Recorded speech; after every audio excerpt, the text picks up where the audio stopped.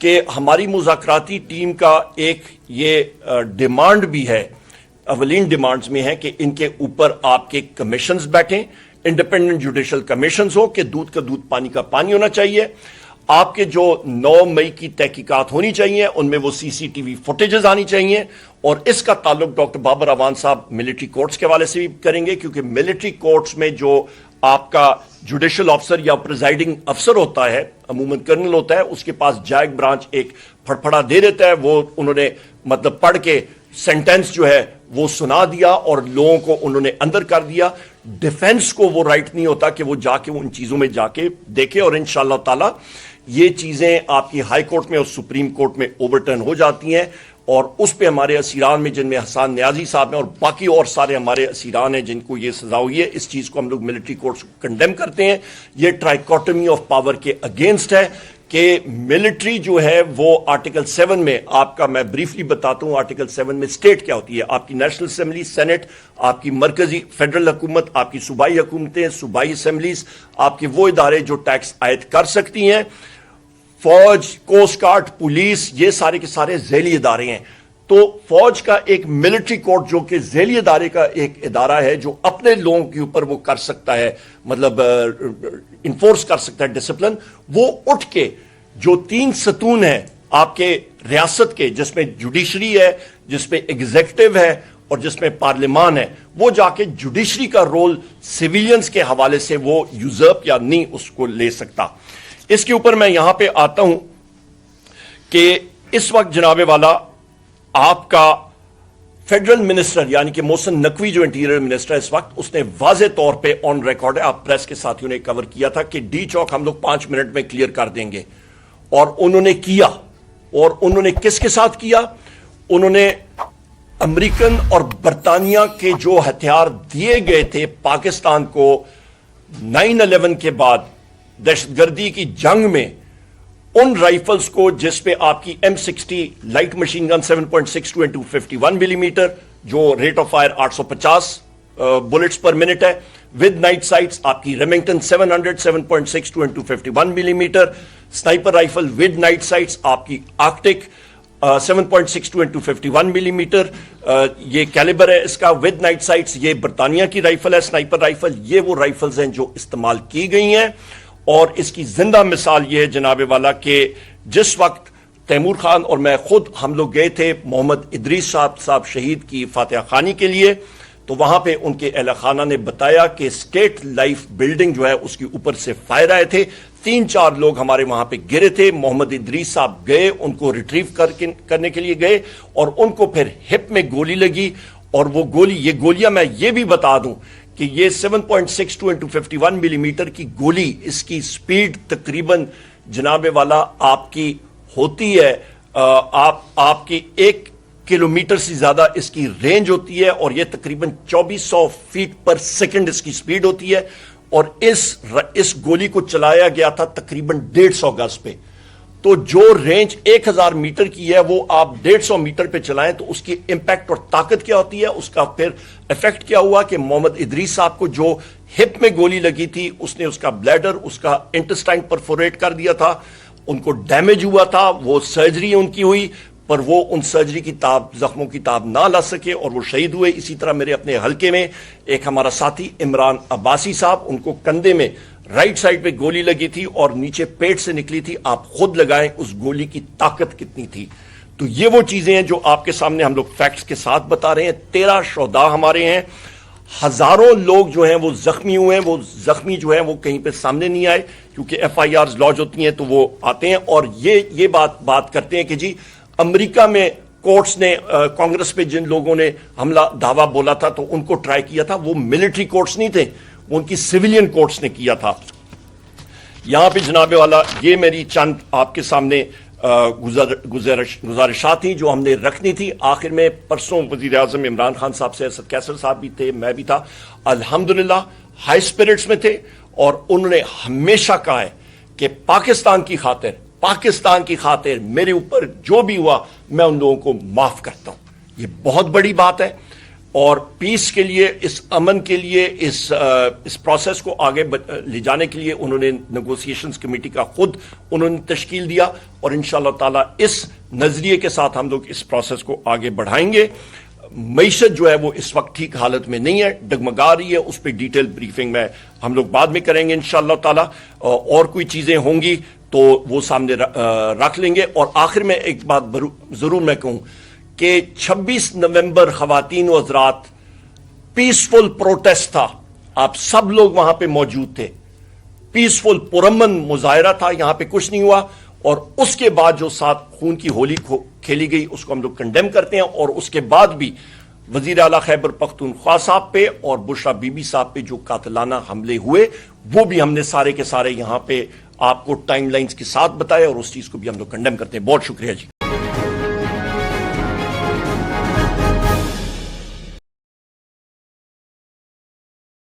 کہ ہماری جو مذاکرات ہو رہے ہیں پیرللی، اس میں اس قسم کا تاثر ہم بالکل رد کرنا چاہتے ہیں کہ یہ کوئی ایسی نیگوسیشن ہو رہی ہے جس میں کہ بانی چیئرمین عمران خان وہ اپنے لیے کوئی گنجائش ڈھونڈ رہے ہیں۔ ایسا بالکل نہیں ہے۔ انہوں نے واشگاف الفاظ میں کہا ہے، کل پرسوں ہی کہا ہے کہ وہ کسی بھی ایسی ارینجمنٹ کا حصہ نہیں بنیں گے جس میں کہ یہ تاثر ملے کہ وہ یہ سب کچھ اپنے لیے کر رہے ہیں۔ وہ پاکستان کے عوام کے لیے جیل کے اندر ہیں، اور انہوں نے جو ایک اصولی موقف اپنایا ہوا ہے وہ اس پہ وہ قائم ہے، اور جو بھی مذاکرات ہوں گے وہ اسی کے تناظر میں ہوں گے۔ اور ان کی جو پہلی اور دوسری جو کہ انہوں نے اپنی شرائط رکھی ہیں اس مذاکراتی ٹیم کے لیے، وہ یہی ہیں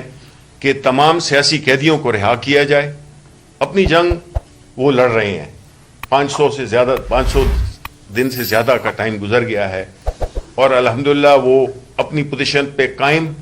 اور بڑی استقامت کے ساتھ کھڑے ہیں۔ ہم یہ سمجھتے ہیں کہ جو مذاکرات کی کامیابی اور ناکامی اس کی ذمہ دار کون ہوگی، وہ یہ جو ایک حکومت برائے نام حکومت ہے جس نے کہ ایک ایسا سیاسی عدم استحکام ملک میں لائے ہیں جس سے کہ نہ صرف ہماری اکانومی، ہماری معیشت تباہ ہوئی ہے، ہو رہی ہے، لوگ بے روزگار ہو رہے ہیں، لوگ ملک سے جا رہے ہیں، اور یہ تاثر دینے کی کوشش کی جا رہی ہے کہ سب کچھ اچھا ہو گیا ہے۔ مہنگائی سے آج بھی پاکستان کے عوام سخت تنگ ہیں، ان کی زندگی ناممکن ہو گئی ہے، مہنگائی نے ان کی کمر توڑ دی ہے، اور ان کو آگے کوئی مستقبل بھی اچھا نظر نہیں آ رہا، جبکہ یہ حکومت جو کہ بنیادی طور پر IMF کی ڈکٹیشنز پہ چل رہی ہے، اس کو پاکستان کی عوام کی کوئی فکر نہیں۔ اپنی نالائکیاں جو کہ پچھلے 40 سال سے جس نہج پہ اس ملک کو پہنچایا ہے، اس کو یہ لوگ ایک ایسے بے درد طریقے سے عوام پہ مظالم ڈھا رہے ہیں کہ جس کا کہ کوئی ماضی میں مثال نہیں ملتی۔ سیاسی استحکام لانا ہے، وہ بھی ان پہ فرض ہے، کیونکہ سیاسی استحکام سے معاشی استحکام جڑا ہوا ہے، سماجی استحکام جڑا ہوا ہے۔ لوگ اس وقت بڑے مضطرب ہیں، لوگ ایک غیر یقینی صورتحال سے دوچار ہیں، اور جو ہمارے اندر ملک میں جو کیفیت ہے اور جو ہمارے باہر کے ملکوں کے ساتھ جو ہم نے سینگ اڑائے ہوئے ہیں، جس میں کہ ایک افغانستان ہے، اس پہ جو ہے تو تفصیل سے بات کریں گے عمر ایوب صاحب۔ بہت بہت شکریہ۔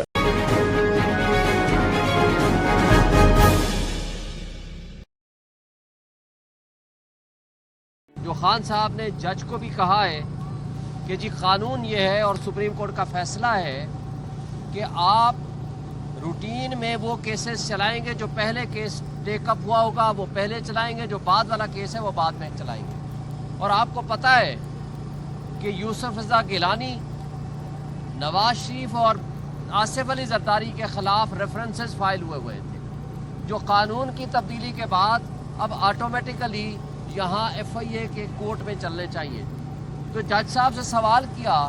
کہ جو 10 سال پرانے کیسز ہیں ان کو تو آپ ٹیک اپ نہیں کر رہے، اور آپ نے میرے خلاف کیسز کو فاسٹ ٹریک پہ چڑھا دیا ہے۔ ہمیں کوئی اعتراض نہیں ہے، ہم کیسز کو ڈیفینڈ کریں گے، لیکن آپ ذرا یہ بھی دیکھ لیں کہ جو قانون کے مطابق گاڑیاں نہیں لے سکتے تھے، انہوں نے نہ صرف گاڑیاں لیں، قانون کو توڑا، اور اس میں نواز شریف کی BMW جو کہ بلٹ پروف گاڑی تھی 6 لاکھ میں اس نے لیے۔ وہ جرم جو ساری دنیا کی آنکھوں کے سامنے کیا ہے، آپ اس کے خلاف پوری ریاست بھی خاموش ہے، پوری پراسیکیوشن بھی خاموش ہے، پوری FIA کی عدالتیں بھی خاموش ہیں، FIA اور نیب بھی خاموش ہے۔ جج صاحب کو آج عمران خان صاحب نے یہ کہا، اور یہ ان کا قوم کے نام پیغام بھی ہے کہ یہ سوائے پولیٹیکل وکٹمائزیشن کے اور کچھ بھی یہ کس کیس میں نہیں ہے۔ اس کے آگے جاتے ہیں القادر ٹرسٹ، اس کے بارے میں تفصیل سے بعد میں بات کریں گے پرسوں کو انشاءاللہ، لیکن جس کیس میں کوئی نقصان نہیں ہے، جس کیس میں سوائے اس بات کے کہ پاکستان کو 190 ملین پاؤنڈ ملے، پاکستان کی تاریخ میں پہلی مرتبہ باہر سے پیسہ آیا، اس میں تو آپ نے ایک چیریٹیبل ایشو کو تو آپ نے ان کو ملزم بنا دیا، جبکہ آپ کو یاد ہے کہ زرداری صاحب کا بلاول ہاؤس لاہور میں 5 ارب روپے کا آج سے 13 سال پہلے بنا، اور اس کے بدلے میں زرداری کی سندھ گورنمنٹ نے وہاں ملک ریاض کو کراچی میں زمینیں دیں، جس کو سپریم کورٹ نے نوٹس لیا۔ آج تک کوئی کیس نہیں ہے، اس وقت بھی کوئی کیس نہیں ہے۔ پھر یہ جو NCA کے ساتھ معاہدہ ہے، حسن نواز نے ملک ریاض کو 9 ارب روپے کی پراپرٹی لندن میں 18 ارب روپے میں بیچی، یہ ہے اصل ایشو، یعنی وہ 9 ارب کی رشوت لی، جس کو NCA نے کہا کہ یہ سسپیشس ٹرانزیکشن ہے۔ اب اس 18 ارب میں سے اس کے اوپر تو آپ نے کوئی ایکشن نہیں لیا آج تک، نہ کوئی مقدمہ بنا، نہ اس کے اوپر ایکشن ہوا، نہ نیب بھی خاموش، FIA بھی خاموش، ہمارے ریاستی ادارے بھی خاموش۔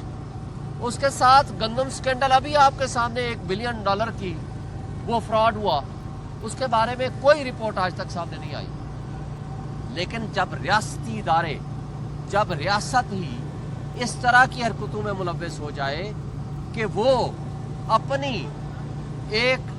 ریٹ قائم کرنے کے لیے اور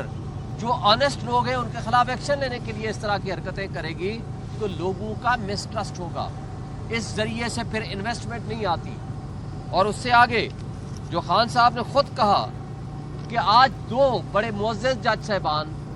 آپ کو پتہ ہے کہ راولپنڈی کا جج اعجاز آصف صاحب، اس کو SD بنا دیا کیونکہ وہ انڈیپینڈنٹ فیصلے کر رہا تھا۔ اسی طرح سرگودا اور میاں والی کے کیسز جنہوں نے فیصلے کیے، اس جج کو محمد عباس کو بھی OSD بنا دیا گیا، اور ان ججز کو نوازا جا رہا ہے جو ججز عمران خان کے خلاف فیصلے کرتے ہیں اور اپنے ضمیر کے خلاف فیصلے کرتے ہیں۔ وہ آپ ہمایوں دلاور کی صورت ہو، شاہ رخ ارجمند کی صورت ہو، یا کوئی بھی ایسے ججے ہوں یا ایسے پراسیکیوٹرز ہوں جن کو عمران خان کے خلاف استعمال کیا جائے اور ان کو ان کا مفاد دیا جائے۔ مزید خان صاحب نے کہا کہ اس حوالے سے انہوں نے 1 مہینہ پہلے 26 نومبر کو یہ قتل عام ہوتا ہے، اور آج تک ریاست پاکستان اس پہ خاموش ہے کہ مسنگ پرسن کہاں ہے۔ انہوں نے کہا ہے جو مسنگ پرسن آپ کہہ رہے ہیں انہوں نے ڈیٹیکٹ ہو گئے، ان کی تصویریں جاری کرو تاکہ یقین ہو ان کے گھر والوں کو اور ہمیں بھی ہو، اور جو مسنگ پرسنز ہیں ان کو پروڈیوس کرو، اور جو شہداء ہیں ان کے خلاف ایکشن لیں، ان ظالموں کے خلاف جنہوں نے اس وقت ان معصوم لوگوں کو شہید کیا سنائپرز کے ذریعے۔ اور پھر اس کے اوپر جب ہم یہ مطالبہ کرتے ہیں کہ پولیٹیکل پریزنرز کو آپ ریلیز کریں اور آپ اس پہ جوڈیشل کمیشن بنائیں، تو آپ اس کے اوپر کچھ بھی نہیں کرتے 1 مہینہ گزرنے کے باوجود۔ اس لیے خان صاحب نے آج کا الٹیمیٹم دے دیا ہے کہ اگر کمیٹی بن گئی اور انہوں نے سنجیدہ مذاکرات اس موضوع پہ کیے تو یہ کال جو سول ڈس اوبیڈینس کی ہے وہ کال آف ہو جائے گی، ادروائز وہ انہوں نے جو اوورسیز ہیں ان سے وہ مطالبہ کر دیا ہے کہ اپنے وہ ریمیٹنس نہ بھیجے. اور اسی حوالے سے خان صاحب نے جو فردر فرمایا ہے وہ بھی میں آپ کو کہہ دوں کہ دیکھیں انہوں نے 10 سال کی ڈکٹیٹرشپ کو قائم رکھنے کے لیے پاکستان کے تمام ادارے تباہ و برباد کر دیے, ان کو بے توقیر کر دیا ہے. آپ کے ہاں پولیس نام کی کوئی چیز نہیں رہی جو انڈیپینڈنٹ امپارشل جرائم کے خلاف کوئی ایکشن لے, بلکہ ان کو سب کو خواہ وہ دہشت گردی کی عدالتیں ہیں یا دہشت گردی کی جو پراسیکیوشن کا ڈپارٹمنٹ ہے یا ان کی پولیس ہے, ان کو صرف پی ٹی آئی کے خلاف لگا دیا گیا. تو اس طریقے سے ملک کو ناقابل تلافی نقصان پہنچا ہے. آئی ایم ایف کے ایڈوائزر نے یہ کہا ہے, محمد سعید نے, کہ جناب جب عمران خان کو ہٹایا گیا تو اس کے اوپر 42 بلین ڈالر کا لاس ہوا. تو پاکستان کو جس طرح ایک دلدل میں دھکیلا جا رہا ہے, جس طرح کی ہیومن رائٹس وائلیشنز ہو رہی ہیں, تو کون یہاں انویسٹمنٹ لے کر آئے گا؟ تو لہٰذا یہ جو اس سے پہلے ایک آس اور امید تھی کہ قاضی جو سہولت کاری کر رہا ہے اس کے جانے کے بعد یہاں انصاف کا نظام قائم ہوگا, یہاں سپریم کورٹ کی طرف لوگ آنکھ اٹھا کر دیکھیں گے کہ جناب یہ انصاف دیں گے. 26ویں آئینی ترمیم کے ذریعے اس کو بھی ختم کر دیا گیا, جس سے لوگوں کا ایک ٹرسٹ لیول ڈیفیسٹ ہو گیا ہے اور آگے ایک جو امید تھی وہ بھی ختم ہوتی جا رہی ہے. پھر خان صاحب نے یہ بھی بتایا کہ ان کا جو ٹویٹر اکاؤنٹ وہ باہر کیوں ہے, وہ اس لیے ہے کہ یہاں جو بھی ٹویٹ کرے گا ان کی بہاف پہ اس کو اٹھا کے لے جائیں گے. آج کل ایک ہی طریقہ ہے, ڈالے بھیجو, بندوق کو اٹھاؤ, ان کے گھر کو توڑو, ان کے فیملی والوں کو اٹھاؤ اور تشدد کرو. انہوں نے کہا بالکل ان کا ٹویٹر اکاؤنٹ باہر سے ہی ہینڈل ہوگا اور اس میں کوئی جو باتیں یہ کر رہے ہیں ہم ان کو نہیں مانتے. اور انہوں نے نام لے کر کہا کہ جو لوگ, بلکہ خاص طور پر فواد چودھری, جو اپنے آپ کو عمران خان کا نام استعمال کر کے یہ کہتا پھر رہا ہے کہ میں بڑا ان کے ساتھ ہمدرد ہوں یا پی ٹی آئی کے ساتھ ہوں, ان کا ہم سے کوئی تعلق نہیں ہے. جو بھگوڑے اس وقت چھوڑ گئے تھے ان کا پی ٹی آئی سے کوئی تعلق واسطہ نہیں ہے. اور وہ اس وقت جس طرح کی باتیں خان صاحب کا نام یوز کر کے مس یوز کر رہے ہیں ان کے نام کو, ان سے لا تعلقی کرنے کا خان صاحب نے حکم دیا.